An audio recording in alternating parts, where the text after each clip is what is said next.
hurt, let it sting, and just like get better. Like I said, like everybody, not only as a team but individually, like what can we do to be better next year, help each other out, and that's my focus, at least starting from now. So I mean, the loss hurts, but just learn from it. Do you kind of not want to forget this? Like, you almost don't want to remember how this feels. So Yeah, no, I'm not forgetting that. I'm not forgetting it. I mean, that series, that felt personal, so I'm not forgetting it. I'll remember. Lord have mercy. Yeah. If he was a cornerback, he'd be in the Hall of Fame. He has to learn how to play offense. Their spacing is gross. Their spacing grosses me out as a shooter, as a guy comes from Phoenix and Cleveland. There's just no room for anyone to go anywhere. When you got Duran in a dunker, Ausar Thompson in a dunker, you got Isaiah Stewart in a dunker. How many dunker spots? Damn. That was part of the start we were talking about. We can't turn it over 4 times in the first 5 minutes. It's like it just gets him going, and I do think the tactical adjustment we made was avoiding Thompson. We were just like, if he's near the ball, throw it to someone else. And I've never experienced that in the NBA. And one of you guys said it the other night, this guy the best, him and his brother, I guess. Like, I've never seen anything like it, where even if you have a great player with the ball and he's on it, pass it to someone else. And I think, we had Evan handle it more than ever this series because of him, because of Thompson. And they have other good defenders too. It's just, that was huge, not turning it over. Ausar Thompson got great praise, and he got some backlash from guys like Shannon Fry. Talking about getting a jumper, get in the gym and get a jumper. I mean, we all agree on that.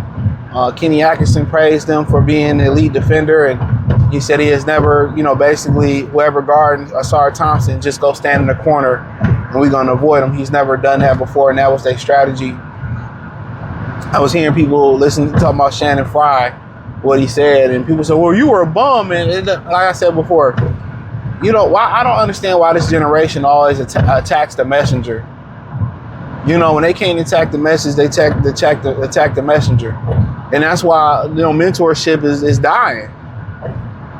Because when you point something out to somebody, well, you didn't do it, or you couldn't do it, or you were a bum, and like, they all, that's the problem. A lot of these people can't take accountability. What he said was facts. He has to get a jumper. A lot of people love starting these dudes shooting from the 3-point line, but he need to start from the beginning. George Mike and Grill,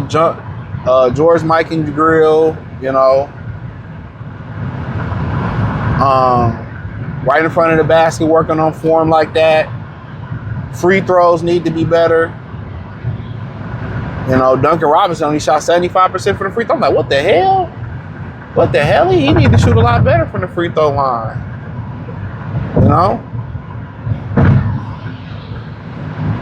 He need to shoot a lot better from that free throw line. So, but at the end of the day, that's what it is.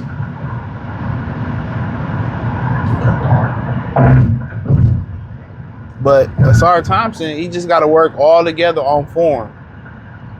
Floaters, layups, 10, 15-foot elbow jumpers.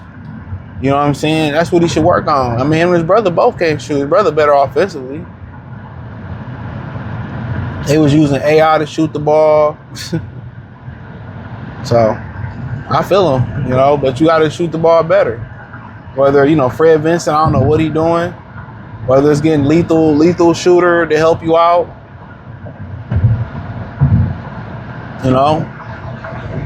There's been plenty of people that turn themselves into jump shooters.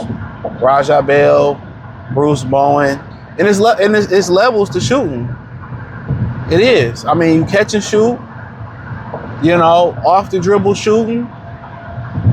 It's off, catch and shoot and, catch and attack off the dribble shooting. There's levels to it. But, when they can leave you in a corner and you can't even take 2 or 3 steps in and shoot a little 10 to 15 footer, that's a problem. He should master that, master the mid-range jumper, master the floater, master the corners, the shortest three-pointer, but he got to master that. I mean, he was missing layups. You know, his ball handler too good not to be able to, you know, get into the rack and not to finish. He got the handle, he got the quickness, he can pass the ball. God just say, can't shoot, so he got to shoot. And that should be his mission this offseason, you know. But then we got to remember too, he had the blood clot, so he probably couldn't really do the stuff that he wanted to do. But it takes a while. I mean, Jimmy Butler, he said for a whole summer, all he did was hoop and come home and sleep until he got his jumper together. He came back and great shooter. Jason Kidd couldn't shoot at one point in time. He made some of the most three-pointers in NBA history. I mean, you just got to work at it. Everybody just think you should go from, you know, shooting, not be able to shoot and be a three-point savant. Nah. Master the mid-range jumper. Master a floater. Master your free throws. Then you extend the range. Then you extend that range. You know, but you having a talent that's that elite, that Ausar Thompson is so elite, you know, you want to make sure you give him all the resources. You want to make sure you give him all the resources to be successful. You know, and he got to give himself a chance. Got to get in the gym. Take a month off. Relax. Let your body recuperate. You know, get in there with some guys that can help you shoot. And just keep shooting and shooting and shooting. You work on your other game too, but keep shooting. Keep shooting, but he untouchable for them. What he can do, I mean, it's not like he can't do nothing offensively. Oh, scoring-wise, yeah. But he can dribble, he can pass. You know what I'm saying? And he can defend, he can do everything. So we're just saying, okay, can we just make him where he can be a slasher, push shot, mid-range shooter? If we can do that. But right now, the game plan is to build around him. And that's that. And I did a video before the series was over with. I did a video, I think before game four, where during and Ausar, I don't believe you can get rid of both of them. But if you keep both of them, it's going to be interesting to how you build around them. Because when you say building around them,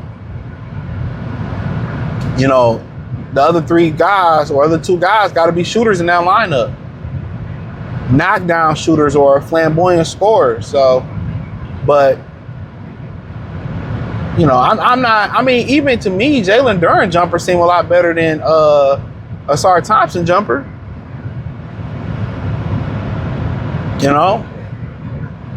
But it's just, you know, a lot of people don't trust the young guys to develop because you see a lot of them not developing.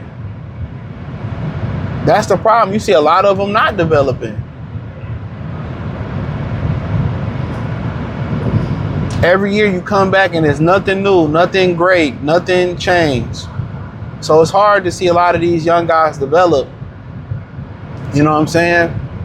Because you don't see a lot of them developing. So, you know, that becomes an issue. But I think he's going to be straight, to be honest with you. I think he's going to be, I think, you know, work ethic, knowing a family, kind of, you know, when I did the draft spotlight, doing research on him, OE, overtime elite. I think that'd be okay. Him and his brother figure it out. But they gotta put the shots in. That gotta be their whole thing this summer, both of them. You know. But hey, thumbs up the video, share the video, subscribe to the channel, find me on X, Facebook, Kick, Twitch, Instagram. Everything inside the link tree. It's the link that say find me everywhere in the description. Peace.